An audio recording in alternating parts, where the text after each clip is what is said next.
चलिए, तो अब हम लोग क्या पढ़ेंगे, वर्ण को पढ़ेंगे, काफी डीप से देखेंगे वर्ण को। ठीक है, सबसे पहले वर्ण के बारे में जान लेते हैं कि वर्ण क्या है, और इसका सर्वप्रथम सबसे पहले हम लोगों को कहाँ से जानकारी हुई, किसने वर्ण के बारे में हम लोग को बताया, या नॉर्मली कहा जा सकता है ग्रामर के बारे में जानेंगे, ग्रामर हम लोगों को कहाँ से मिला, ग्रामर के बारे में जानकारी, या हिंदी व्याकरण के बारे में हम लोग को जानकारी कहाँ से मिली। ठीक है, वर्ण क्या है, भाषा की सबसे छोटी इकाई है, यानी इन्हीं वर्णों को मिला के क्या बना है, शब्द बना है, और शब्द से क्या बना है, वाक्य बना है। और वाक्य को क्या करते हैं हम लोग, अपने विचारों को आदान प्रदान करते हैं, यानी अपने भावनाओं को किसी दूसरे के पास पहुंचाते हैं, किसकी मदद से, वाक्यों की मदद से या शब्दों की मदद से। ठीक है, तो शब्द कैसे बनेगा, तो इन वर्णों की मदद से बनेगा। ठीक है, तो इसी वर्ण को क्या कहा गया है, भाषा की सबसे छोटी इकाई कहा गया। एक नंबर सवाल में एग्जाम में पूछा जा सकता है, एक नंबर का सवाल हो जाएगा कि भाषा की सबसे छोटी इकाई क्या है, तो वर्ण है। ठीक है, अब सर्वप्रथम इस वर्ण के बारे में या हिंदी व्याकरण के बारे में पूरी दुनिया में कहाँ से जानकारी प्राप्त हुई, तो एक है महापद्म नंद। क्या है, महापद्म नंद, जो नंद वंश का शासक है, नंद वंश का संस्थापक भी है। इसी के दरबार में पाणिनि नाम का एक इंसान हुआ करता था, पाणिनि नाम का एक विद्वान हुआ करता था, जिन्होंने सर्वप्रथम सबसे पहले, है ना, जैसे कि महापद्म नंद ने ही बोला था कि एक ऐसा भाषा आप सारे पूरे साम्राज्य में फैलाइए ताकि सब लोगों से, है ना, संवेद करने में, यानी बात करने में आसान हो, है ना, सबका अलग अलग भाषा हुआ करता था। तो इन्हीं ने सबसे पहले क्या किया कि एक ऐसा भाषा सब लोगों को बताने के लिए कहा, समझाने के लिए कहा, ताकि सब लोग उस भाषा को आसानी से बोल पाए, ताकि राजा को दिक्कत ना हो, क्योंकि हर छोटे छोटे क्षेत्र पे अलग अलग भाषा हुआ करता था उस वक्त। ठीक है, तो सबसे पहले इन्हीं ने, महापद्म नंद ने ही ऐसा कार्य करवाया।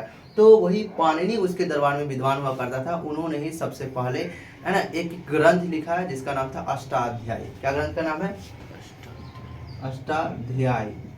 सबसे पहले इसी ग्रंथ में व्याकरण से संबंधित सभी नियम कानून लिखा गया था, सभी जो भी नियम होता है व्याकरण से संबंधित सभी इसमें लिखा गया था, ताकि आसपास के सभी लोग पढ़ के और वो संस्कृत भाषा आसानी से बोल पाए, ताकि राजा से वो अपनी बातों को आसानी से बोल सके, ताकि राजा उसकी बातों को समझ जाए, है कि नहीं। और राजा को संस्कृत आ रहा है और उसको प्राकृत आ रहा है, या फिर पाली भाषा आ रहा है, या मगधी भाषा, कोई भी भाषा आ रहा है, राजा को समझ में आएगा नहीं। तो राजा एक कॉमन भाषा पूरे साम्राज्य में चलाया था उस वक्त, संस्कृत भाषा, और उसको समझने के लिए, पढ़ने के लिए कुछ ना कुछ तो नियम होगा ना, उसी नियम को लिखवाया था किससे, पाणिनि से। किससे, पाणिनि से। तो ये पाणिनि विद्वान है। तो कहा जा सकता है हिंदी व्याकरण के जनक या फादर किसे कहा गया है, तो पाणिनि को कहा गया है। इन्हीं ने सर्वप्रथम अपनी पुस्तक अष्टाध्यायी में हिंदी ग्रामर से संबंधित नियमों को लिखे थे। ठीक है, तो ग्रामर का उल्लेख सर्वप्रथम कहाँ हुआ, अष्टाध्यायी। किसके द्वारा लिखित है ये, पाणिनि। अब पाणिनि किसके दरबार में विद्वान था, तो महापद्म नंद, जो नंद वंश का संस्थापक। कोई दिक्कत यहाँ तक किसी को, चलिए अब हम लोग वर्ण के बारे में जान लेते हैं। वर्ण क्या होता है, भाषा की सबसे छोटी इकाई होता है। इन्हीं वर्णों की मदद से शब्दों का निर्माण होता है। किसका निर्माण होता है, शब्दों का। तो सबसे पहले हम लोग वर्ण के बारे में जान लेते हैं कि वर्ण कितने तरह के होते हैं, वर्ण का निर्माण कैसे कैसे होता है ना, किस वर्ण का उच्चारण स्थान कहाँ है, कौन सा वर्ण को कहाँ से बोलते हैं, है ना, इन सभी बातों को जान लेते हैं। ठीक है, देखिए वर्ण जो है भाषा की सबसे छोटी इकाई है, जिसे खंड या टुकड़ा नहीं किया जा सकता। अ है, इसको खंड कर सकते हैं, नहीं कर सकते हैं। आ है, इसको भी खंड कर सकते हैं, नहीं कर सकते। अगर इसका क का मूल रूप यानी आधा क है, इस हलंत को आधा बोला जाता है। अगर आधा क है तो इसको खंड नहीं किया जाता। हाँ, इसमें कुछ मिल के बन जाएगा, तब अब जैसी बात है, दो चीज मिल के एक चीज हुआ है, खंड करेंगे तो अलग अलग तो हो ही जाएगा, है कि नहीं। लेकिन क का जो ओरिजिनल रूप है, ये आधा क या क हलंत वाला है, इसको खंड नहीं किया जा सकता। उसी तरह ख हो गया हलंत वाला, ग हो गया हलंत वाला, उसी तरह प हो गया हलंत वाला, फ हो गया हलंत वाला। ये सभी क्या होते हैं, वर्ण होते हैं, जिसको खंड या टुकड़ा नहीं किया जा सकता। कोई दिक्कत नहीं। हिंदी व्याकरण में वर्णों को दो भागों में बांटा गया। कितने भागों में बांटा गया है, दो भागों में बांटा गया है। एक को बोला गया है स्वर वर्ण, एक को बोला गया है व्यंजन वर्ण। क्या बोला गया है, व्यंजन वर्ण बोला गया है। ठीक है, अब स्वर और व्यंजन के बारे में जान लेते हैं। नॉर्मल देखिए, कोई भी वर्ण है, कोई भी वर्ण, जैसे यहाँ पे आधा क आधा ख आधा ग, कोई भी वर्ण हो, ये क्या है, एक स्वर की मदद लेकर एक नया वर्ण बनता है। इसी पूरे क वाले वर्ण को क्या बोला गया, व्यंजन वर्ण बोला गया। क्या बोला गया, व्यंजन। जैसे कि यहाँ पे आधा क है, कुछ भी ले सकते हैं, आ की मदद लिया और एक नया वर्ण बना, इसको क्या बोलेंगे, का बोलेंगे। एक वर्ण है, छोटी ई की मदद लिया तो ये क्या बनेगा, छोटी ई बनेगा। अगर एक वर्ण है, क्या हुआ यहाँ पे, बड़ी ई की मदद लेगा, इसको क्या बोलेंगे, बड़ी ई, बड़ी की बोलेंगे। ठीक है, या दीर्घ की बोला जा सकता है। एक वर्ण है, ठीक है, क्या किसकी मदद लेगा, ऊ की मदद लेगा तो ये क्या कहलाएगा, कू कहलाएगा। इसके बारे में हम लोग जानेंगे। एक वर्ण, कोई भी वर्ण यहाँ पे ले सकते हैं, आधा को आधा को आधा को, हलंत वाला, ठीक है, मूल रूप जो वर्ण का होगा वो। फिर उसके बाद क्या होगा, बड़ी ऊ की मदद लेगा तो क्या बनेगा, ये क दीर्घ ऊ का। फिर इसके बाद आधा क है या क हलंत है, री का मदद लेगा तो क्या बनेगा, ये क्री बनेगा। आधा क है, ए की मदद लेगा तो क्या बनेगा, के बनेगा। बोलने में भी आ रहा है, आधा क है, ए की मात्रा लेगा, ए तो क्या बनेगा, कै। आधा क है, ओ की मदद लेगा तो क्या बनेगा, यहाँ पे ओ बनेगा। आधा क है, यहाँ पे औ की मदद लेगा, औ की तो क्या बनेगा, यहाँ पे क बनेगा। अब देखिए यहाँ पे दो बात समझने वाली बात है कि यहाँ पे क है, छोटी ई का मदद लिया तो की बना। यहाँ पे आधा क है, बड़ी ई का मदद लिया तो बड़ी की बना। देखिए यहाँ पे ये भी क है, ये भी ई है और ये भी क्या है, ई है, दोनों सेम है। इसमें कुछ लग गया तो जाहिर सी बात है बड़ी ई होगा, छोटी ई होगा। कुछ लग गया तो बड़ी ये कहलाएगा, नॉर्मली कुछ लगा नहीं तो छोटी है कि नहीं। चलो, छोटी को कहा गया हरस्व, संस्कृत में क्या कहा गया, हरस्व कहा गया। क्या कहा गया है, हरस्व कहा गया। अब बड़ी को क्या कहा गया है, दीर्घ कहा गया। क्या कहा गया, दीर्घ कहा गया। इसको बड़ी ई भी कहा जा सकता है और दीर्घ ई भी कहा जा सकता है। इसको छोटी ई भी कह सकते हैं और हर्ष ई भी कह सकते हैं। ठीक है, अब देखिए छोटी कोई भी चीज है वो पीछे होगा या आगे होगा, बड़ा की तुलना में। जाहिर सी बात है बड़ा है तो आगे होगा, ठीक है। तो उसी तरह इसका जो देखा जाए तो पहचान क्या होगा, ये भी क है और ये भी क है, तो ये बड़ा है यानी इस वर्ण के आगे जाएगा और ये छोटा है तो क्या जाएगा, पीछे जाएगा। अब तो कोई दिक्कत नहीं। अब इसको क्या बोलेंगे हम लोग, क हर्ष ई काट, क दीर्घ ई काट। पहचानने में कोई आसान कोई दिक्कत नहीं है। पहले दिक्कत होगा तो अरे ये हर्षी है कि दीर्घी है। अब नॉर्मली देखेंगे तो पहचान में आ जाएगा। कोई वर्ण के पीछे है, पीछे छोटा बच्चा होता है यानी हर्ष है, छोटा है, छोटी की कहा जा सकता है। ये बड़ी है तो बड़ी की। उसी तरह सेम यहाँ पे ये ऊ है, ये ऊ है, अभी सेम है, इसमें कुछ लग गया, ये बड़ी हो गई, ये छोटी हो गई। ये बड़ी है तो आगे जाएगा, कोई भी वर्ण के आगे जाएगा, और ये छोटी है कोई वर्ण के पीछे जाएगा। कोई दिक्कत यहाँ तक किसी को नहीं। अब पहचानने में कोई दिक्कत किसी को है। हर्ष स्वर को कैसे पहचानेंगे, दीर्घ स्वर को कैसे पहचानेंगे। दीर्घ मतलब बड़ा, बड़ा यानी आगे, बड़ा यानी आगे। हर्ष मतलब छोटा, छोटा माने पीछे, छोटा मतलब क्या होगा, पीछे। बात खत्म। चलो ये अब देखिए यहाँ पे ये पूरा वर्ण है। यहाँ पे हम कोई भी वर्ण ले सकते, कोई भी वर्ण ले सकते, क ख आधा वाला खाली, ठीक है, मूल वाला। इसको बोला गया वर्ण। क्या है ये, वर्ण। ये वर्ण है, किसकी मदद लिया, किससे जुड़ा, मतलब मदद लिया, किससे मदद लिया, तो बीच वाले वर्ण यानी ये तो पता है और ये स्वर वर्ण होता है। किसकी मदद लिया यहाँ पे, स्वर वर्ण का मदद लिया। किसका मदद लिया, स्वर वर्ण। तो एक वर्ण स्वर की मदद लिया, जो नया बना है ना, इसी को बोला जाता है व्यंजन वर्ण। क्या बोला जाता है, व्यंजन वर्ण। अब व्यंजन वर्ण का कोई परिभाषा पूछेगा तो रटने की जरूरत है, डायरेक्टली बता सकते हैं। कोई भी वर्ण स्वर की मदद लेता है और जो नया वर्ण बनता है उसी को व्यंजन वर्ण बोला जाता है। रटने की जरूरत पड़ी, डायरेक्ट हम लोग यहाँ से इसका परिभाषा निकालेंगे। अब इसको अच्छा से बोला जाएगा तो वैसा वर्ण जो अपने उच्चारण में, उच्चारण यानी बोलने में या लिखने में, ठीक है, तो कोई भी वर्ण जो अपने उच्चारण में यानी लिखने या बोलने में, ठीक है, तो कोई भी वर्ण अपने उच्चारण में स्वर की मदद लेकर एक नया वर्ण बनता है, इसी वर्ण को व्यंजन वर्ण बोला जाता है। इसमें कोई दिक्कत, रटने की जरूरत पड़ी, आसानी से बना कि नहीं बना, कोई दिक्कत नहीं।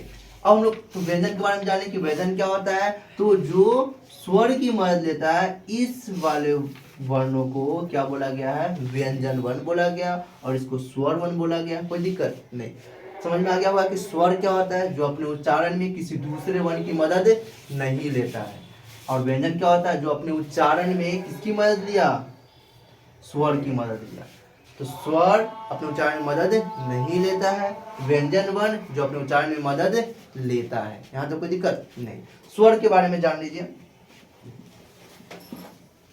स्वर ज्यादा होता, ठीक है, स्वर वर्ण देखिए ये क्या है,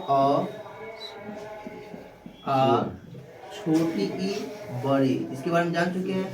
छोटी ऊ और क्या हो जाएगा यहाँ पे, बड़ी ऊ। उसके बाद री, ए ओ ठीक है, इतने ही स्वर होते हैं। स्वर कितने होते हैं, 11। कितने होते हैं, 11।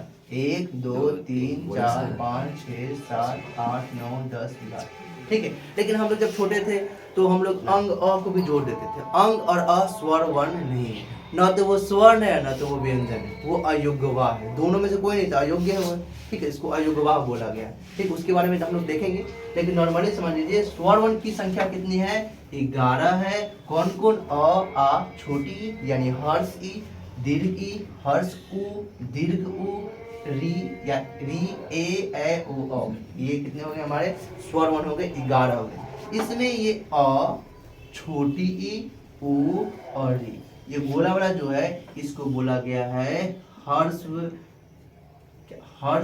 स्वर। क्या बोला गया है, ये वर्ण का प्रकार है इसलिए वर्ण, इसको क्या बोला गया है, हर्स्व स्वर वर्ण। किसको, अ को, छोटी ई को, छोटी ऊ को और री को क्या बोला गया है, हर्ष स्वर वर्ण। उसके अलावा बच गया 7, इन 7 वर्णों को बोला गया है दीर्घ स्वर। क्या बोला गया है, दीर्घ स्वर। तो एग्जाम में पूछा जा सकता है कि दीर्घ स्वर की संख्या कितनी होती है, तो क्या बताइएगा, 7। 1 2 3 4 5 6 7, तो ये 7 जो है क्या है, दीर्घ स्वर। और ये गोल वाला जो है 4, कितने हैं, 4। तो यहाँ से एग्जाम में सवाल आता है कि हर्ष स्वर की संख्या कितनी है, 4। दीर्घ स्वर की संख्या कितनी है या स्वरों की संख्या कितनी है, 7। कौन कौन है, तो आ, बड़ी ऊ यानी दीर्घ ई, दीर्घ उ, ए ओ, ये दीर्घ स्वर कराते हैं, इसकी संख्या 7। यहाँ तक कोई दिक्कत नहीं। अब लोग यहाँ पे हम लोग एक बात जान लेते हैं। देखिए क में अ जुड़ा, नॉर्मली क बना, आधा क में अ जुड़ा, नॉर्मली क्या बना, यहाँ पे क बना।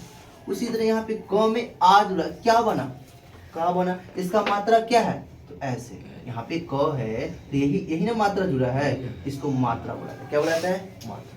ये किसका मात्रा है, आ का मात्रा। ई का भी मात्रा होगा, ई का मात्रा कैसे होगा, ऐसे होगा कि नहीं होगा, यही ना जुड़ा है इसमें। यहाँ पे नॉर्मली क्या था, क था, तो यही ना जुड़ा है, इसको क्या बोला गया है, ई की मात्रा बोला गया। और ये क्या है, तो बड़ी की मात्रा, इस टाइप का, कोई दिक्कत यहाँ तक। और ये क्या है, नीचे से ऐसे है तो छोटी ऊ की मात्रा, और ये क्या है, तो बड़ी ऊ की मात्रा। और ये क्या री है, यानी री की मात्रा, ठीक है। और ये क्या ऊपर में है, यानी ऐसे क लिखा हुआ है ना, तो ये हटा देंगे तो क्या हो जाएगा, ये ए की मात्रा। और इसे क्या बोलेंगे हम, ए की मात्रा, रूट है कि नहीं।